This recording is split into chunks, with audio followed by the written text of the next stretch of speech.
A very good afternoon, teacher CJ. Good afternoon. Introduce yourself. My name is Carla, Josefa Noble, and I am a teacher from the Philippines. I have been teaching for about 2 years now, and I'm hoping to teach in Singapore as well. Okay, when you mentioned that you have been working experiences for 2 years as a preschool teacher to teach children for ages, Yes. children ages what? I have been teaching for age 3 to 4, but in my work right now, I'm teaching from 4 to 6 years old. Share with me about this 2 years work experience as a preschool teacher. So my experience as a preschool teacher is very fulfilling. I have been having fun working with children. I've always had fun working with children. And what I enjoy most about it is that I get to see them develop in more aspects than one. So. Okay, tell me what is your daily routine work as a preschool teacher for 2 years? All right. So we start the day off checking all of the materials that we need for the day. We check our plans, our learning plans, so that we know how the lessons would go.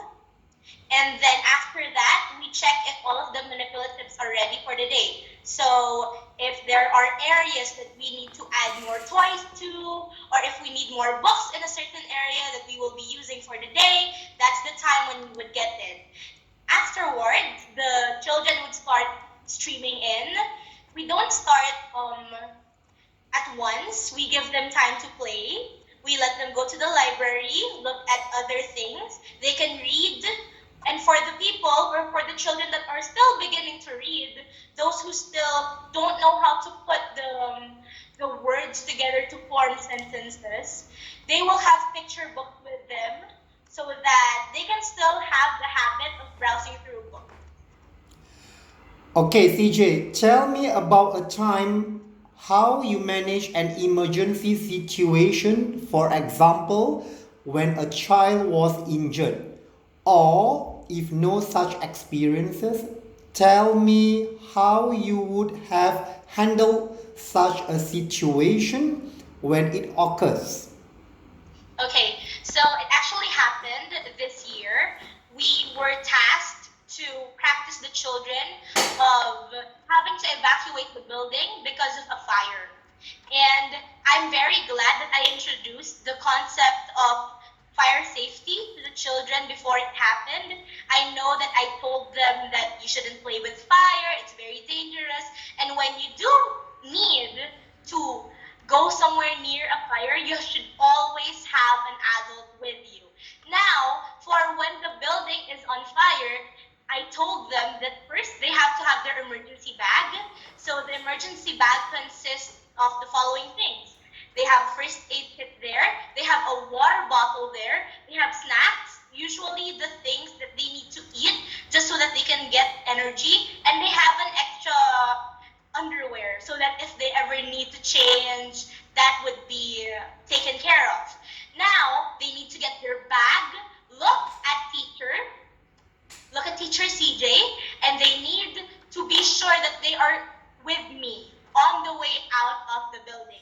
Right after, Fantastic. yes. So right after we go out of the building, then we start to count. This is the way that we learn how many children or how many students we have at the moment. If we are complete, then we sit down. It's good. We're safe. We're okay.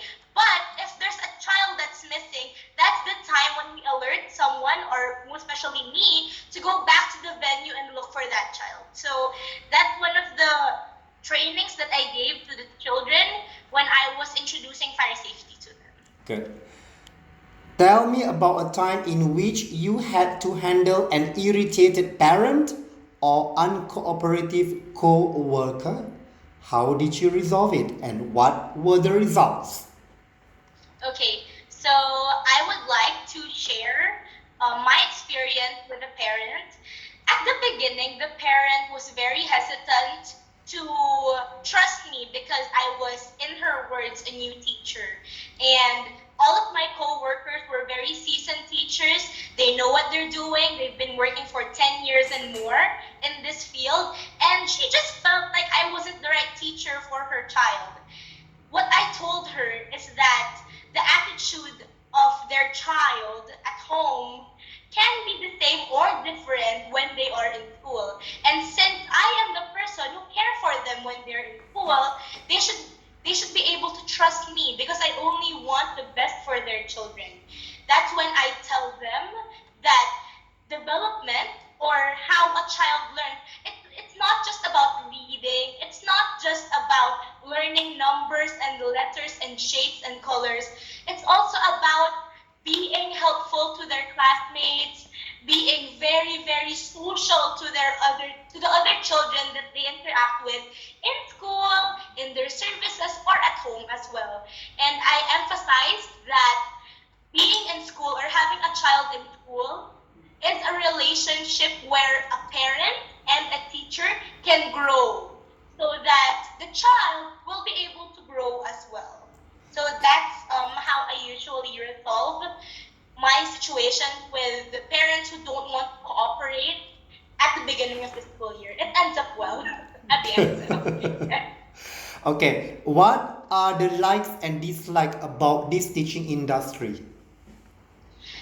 the thing about the teaching industry is that you never lose children to teach. So that's what I like about that. There's always an experience to look forward to. I also like the fact that as I'm teaching children, I'm also learning because these children are very different. One child may experience something different from the other because they come from different backgrounds, different families, they meet different friends, and they experience different things every single day. Now, what I don't like about the teaching industry is that sometimes there's too small of an area for growth. Usually, teachers stay teachers for a very long time, and because they love their job so much, they don't think about having other experiences like graduate studies or having to meet new people, go to different places. Being a teacher requires sacrifice, not just for new teachers, but even the old ones, because sometimes you just can't spend time with your family that much because you have to prepare things for the children. You have to make sure that the learning plans are good. You have to make sure that everything is fine for when the children come into your classroom and they need to feel at home. And Good. sometimes you need to sacrifice those kinds of things so that you can become a better teacher than you were yesterday. All right. How good are you in handling? How good are your interpersonal skills? I was told that I make friends very easily, so I guess that speaks for my interpersonal skills. Yeah. Usually, I also am the mediator in a group. So when I see that my co-teachers are in a conflict about something, I make sure to let them chill and relax Mm-hmm. so that they don't get to a bigger fight than it already is. Good. I tell them that there are always pros and cons in a situation and that we need to review both before we get to decide on something. All right. So, Okay. Your work experience for 2 years, I believe that you have had handled. I mean, you must have stress at work. Am I right? yes. How good are you in handling stress? The thing about it is that I honestly had a difficult time to begin with because theory, learning about things is very different than doing it yourself. And in my classroom, I'm alone. I have to handle a number of kids that have a lot of demands, a lot of difficulties, and it's on me to get to address all of those. So I admit at the beginning it was very difficult, but as much as every day goes, you get used to it, you know the children better, you get to know how they behave, and I think that helped me Good. all throughout the year. If you have an uncooperative member or your center, tell me how will you enhance teamwork? to complete your work? Okay, so it's very common to have disagreements between people in a workplace. And how I would initiate how to resolve the problem is that I say my side, and then I would listen to their side wholeheartedly without cutting them, without having to comment on whatever they're saying, because we need to see things in their point of view as well. And I would thank them for saying what they think is right, and then I would ask them to listen to what I have to say as well. So I think communication is really the key for teamwork. It starts with just saying, hi, good morning, good afternoon, how are you doing? Until it comes to a point where they're comfortable with me and that they would get to discuss things that usually need more sensitivity in an easier way. So, yeah. If you are shortlisted to work in Singapore, what will be your lesson plans and how you are going to deliver? All right. So, my experience is mostly on a very, very rigid structure of content because we were given lessons that we needed to discuss by the government. And so, if I were given the choice, I would do away with that and just teach a lesson that has everything in it. So it has math, it has social studies, it has English, learning how to read, and all of the things that are needed, but I want them to have fun first. So first, I would expose them to things that they like, such as storytelling. I would have them to play a game that's relevant to whatever the lesson would be. And if I would choose a lesson that I would first teach the children, I would teach them about sharing because sharing when it comes to children is a very different concept, especially the young ones. They think that everything should be theirs, right? And so with sharing comes division or fraction. This is mine and this is yours. So that there we can start building up their vocabulary, one half, one fourth, one third, and afterwards we can get to integrate it by a story.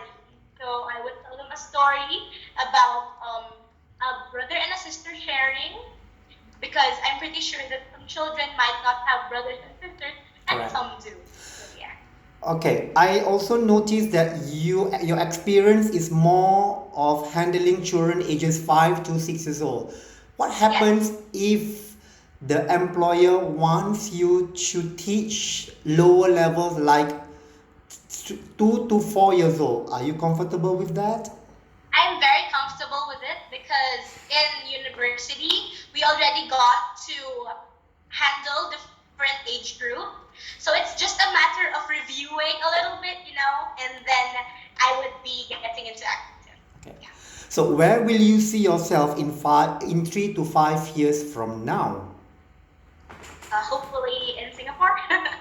But I would want to have a master's degree by that time because I think when it comes to teaching, it's important to keep yourself updated in the trends of education, what can help the children, what's not effective, what can be effective in your classroom, things like that. Good. So what are your weaknesses? I was told that I am a perfectionist, so so it's very difficult for me sometimes when things don't go my way or when things or the lesson doesn't go the way I want it to. But in my experience, in my 2 years of experience with children, your lesson plan isn't going to be followed 100% of the time. Usually, it steers to a different direction. Good. And so, it's up to you as a teacher and your instinct to want your children to learn as much. And so, you don't follow the lesson plan anymore. You follow where you want them to go. Because sometimes, those kinds of experiences are the best learning experiences for the children. That's when they have teachable moments where they learn something new that they can be interested in. So that's how I would handle being weak in my. That's how I would handle my weakness. Good. So how I'm just a little bit curious about your health status at this moment. How's your health status currently? I'm very okay. Like I do physical activity about 2 times a week. I dance Good, very and good. I run after children. So, yes. If you are selected to work in Singapore, when Yes. do you think you can come to Singapore to work? At the at the earliest, I can come by July. Up Why until not August. why That's the not very least. mid June? Oh, why not June? Right now, I was invited to go to Australia by an aunt, but I'm pretty sure that if I am needed earlier, I can make arrangements for that. Okay, good.